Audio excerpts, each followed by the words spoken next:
like, nobody's that fast. But it was close. I gave him an A for effort. He saw my hand. I gave him plenty of time. I hung the hand up. There was just the delay. Bang. There's a lag in Milton's brain. No God, I'm so happy that just happened. That just made my whole day.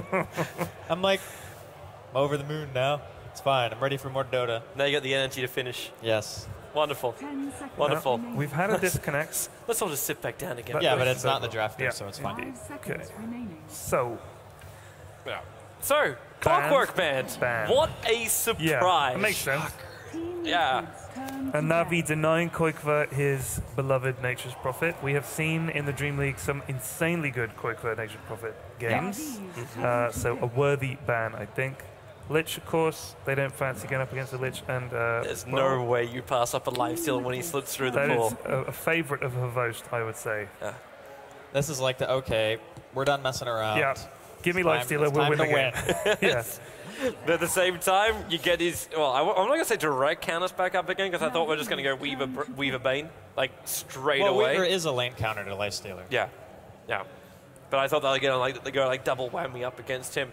But this now means we can... Well, if NaVi want to, they can go full-out aggression right now, because they are still going up against Weaver as well as Visage. We are, again, looking at heroes that require levels of farm for both gold as well as experience, where you have Lifestealer, who's Mr. I have basically a BKB at level 1. What you going to do about it? You can go full on aggression here. I'm still surprised we haven't seen anybody try and do that yet. Like, where's our Pugna pushes? Where are these, like, full-on, like, let's get into the action? Yeah, we haven't seen Pugna much at all, actually. Pugna, we saw him a handful of times. VP played him a few times in the ASUS ROG DreamLeague Champions. When they went for their push-push lineup. Right, and it actually kind of worked. I think there was a game where G was like totally dominating on the hero, and then eventually the rest of the team was like feeding super hard. Yeah. And then he couldn't carry it on his own. But I feel like Pugna is still ridiculously good with the way that people play right now. And especially, you can even put him with an OD. It's really strong. And I think that Old Quantic were the first ones who really put that together at DreamHack, actually. Because they ran Pugna OD together, and it's like, oh, we have Essence Aura, we just never have to go back to base. Because between Life Drain and Pugna Blast, you don't have to worry about health, you don't have to worry about mana. But with already an OD and a Lifestealer, I think it's pretty unlikely that we'll see a Pugna 2. Thoughts? Support Pugna? Nah, he needs farm. He needs that Ags. The thing is, it's like you get a hero with a 5.5-second cooldown AoE nuke that does half damage to towers. Even by accident, that hero's getting farm, right? Like, it's just going to happen. Yeah. So why take away from one of the biggest strengths, which is his capability of flash farming? He has the highest int gain in the game. He's like a tiny baby skeleton man. He is. True. Yes. Popped collar alert. It's like insanely popped. It popped so hard that his skin melted off and he turned green. It popped so hard it's higher than his head. It's true. He's like one of those dogs that's coming back from the vets with that operation. You know, when they have that thing. It's happening again in my ear. Dude, I took my headset out preemptively. I literally can't. Unfortunately, I'm more worried because it's going out to the people in the audience as well as the live stream. Yeah. They need to sort it out. I saw a sad, what are those, Super Meat Boy faces? Or whatever it is, like the sad little blobby things. Oh, yeah. Oh, with the crying. It was just like flooding the chat. Yeah. And I felt it, like inside. It's not cool. I felt it from Reddit comments instead. Yeah. So we apologize for that, of course, but everything will be fixed by tomorrow, I'm sure. Trust us, we're suffering even more because it's in our ears like you wouldn't believe. Like, it's actually... It's literally like getting an electric shock. It is shock. actually inside of us. It is inside my brain. It's gross. It's gross. Okay, so Bounty getting banned. I think that's wise. He's strong. Well, it's the last core of NaVi that you can take out right now.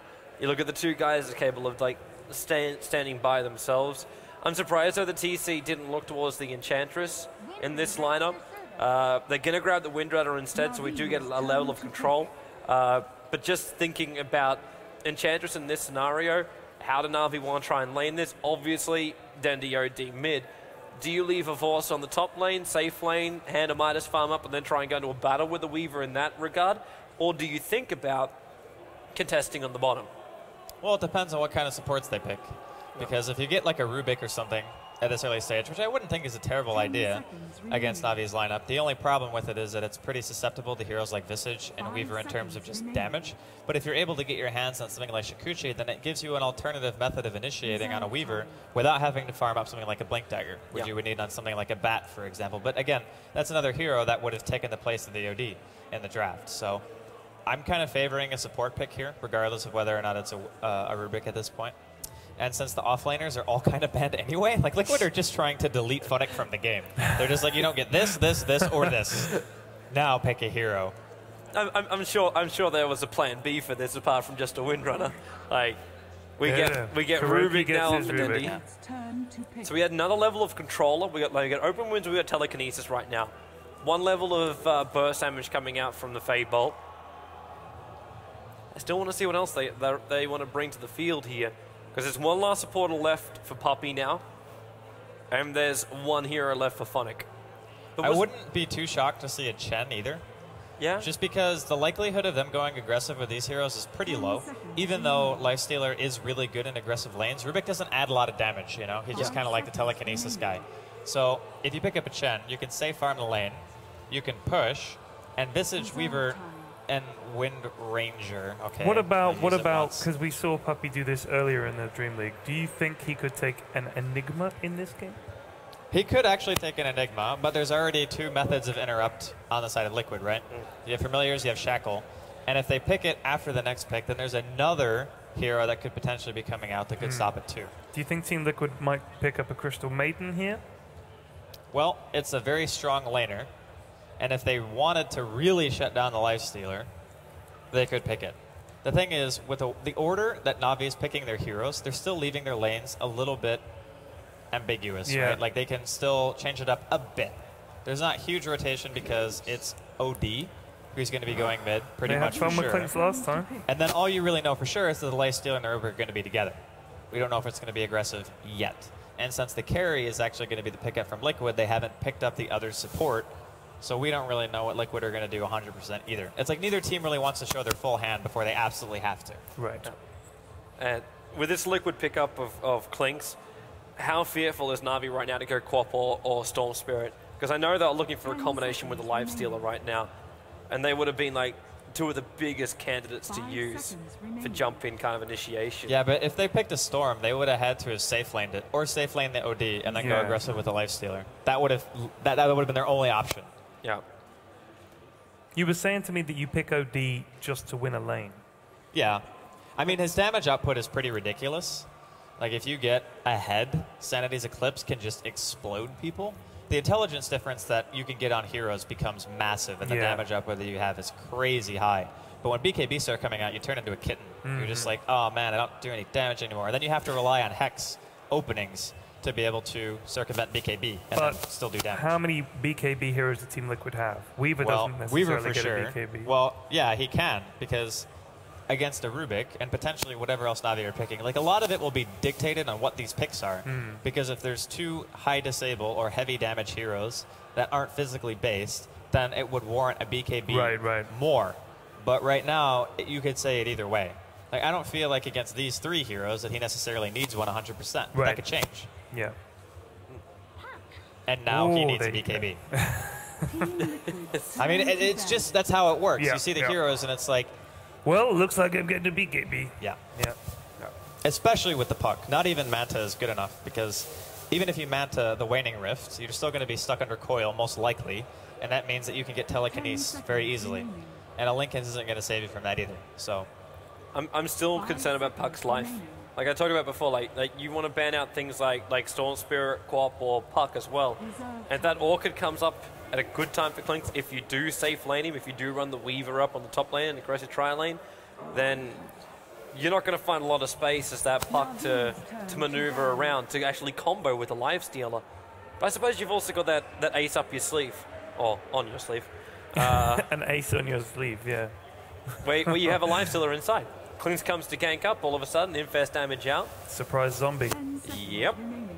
Maybe it's the possibility. TC still thinks that even though the Clinks on the field, Puppey still would have gone with the Chem. I'm actually feeling yours, man. I'm feeling the Enigma is the last pick up here from NaVi. Clinks can't really capitalize on it during a team fight. And with the Dream Coil and the OD ulti, I think it's going to be enough. And you only need to land one black hole to make it worthwhile, as we saw from Fly earlier today. The rest of the time, it can be elements of push power just to bring down towers. And what's Klink's going to do? It's like searing arrow and down every single conversion. Nix? Oh, Nix Assassin. Wow. I like that a lot, actually, because it's 3 int heroes on the side of NaVi. And the later the game goes, OD gets destroyed by mana burn. Like 4-second mana burn, I've seen it do 800 damage. Like 800 damage with 1 mana burn. That's how good it is against OD, especially once the BKB starts ticking down. But I do like the idea of a push hero. I just feel like Chen is better in those situations where you want to take early engagements because you don't have to land a great black hole. The threat of it being there is always nice, and in a way, Enigma actually pushes a bit harder than a Chen, because once you get the full wave of conversions out, your damage output is actually pretty insane. Also, it is quite easy to get level 6 very quickly as Enigma. Yeah, it is. He's the fastest jungler. Yeah, and I mean, Malefice is great for chasing, I think, so yep. I don't think it's that difficult. Oh, they've got Enchantress instead. Yeah, they go Enchantress. They want that semi-carry potential, which I think is good. I think either would have been fine, honestly. They bring their own strengths to it. Enchantress in the form of being able to run as a pseudo-carry and adding that extra bit of burst damage to an otherwise very hard kill just by throwing out Impetus. Because as good as Malefice is, 2 or 3 Impetus is way more damage than that probably even adds from the auto team. So. But you just have to look for your control now from Puppey's creeps. Yeah. Because you've just taken out a huge amount of control. You've got Silence from Puck, but we know Dream Call as well, like, won't contain the Weaver. It won't contain other heroes once they get 4 staffs up and running. And then, like, where's your last little bit of lockdown? You got Livestealer, who you hope will get a bash at one point, but that's going to take some time, just like it's going to take time for the side to Vice up on Dendi. 10 seconds So remaining. the ability to control up Team Liquid is going to be difficult for NaVi, 5 seconds and remaining. I'm liking Team Liquid for their initiation. They've got double invis, or triple invis I should probably say, but they've got double invis initiation and an invis to follow up too, which is the Weaver. Yeah, I think lineup-wise, I actually like Navi's more this game. Because if you look at Liquid, if they get caught, their team kind of falls apart. Like, Puck is overly good against their lineup. Like, if you land one good combo, or like you were talking about with the Enigma, if you land one good black hole, it's the same thing can be said here. Because the Waning Rift turns the fight so hard. 3 seconds of silence is more than enough to take out really anyone on the side of Liquid because their draft is innately squishy. Whereas Navi, they've got a couple of heroes that are pretty easy to burst through, like Puppey and Kuro.